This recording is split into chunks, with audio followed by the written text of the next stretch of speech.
бомбили эту станцию. Красный крест вагонов не смущал летчиков германской авиации.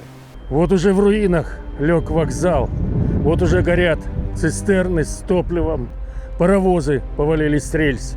А в купе санпоезда заботливо операционный шел процесс. И хирург, что в чине подполковника, молча жизнь солдатскую спасал. Несмотря на то, что с подоконника инструмент от взрывов на пол пал. А бомбежка дребезжала стеклами. То погаснет, то зажжется свет.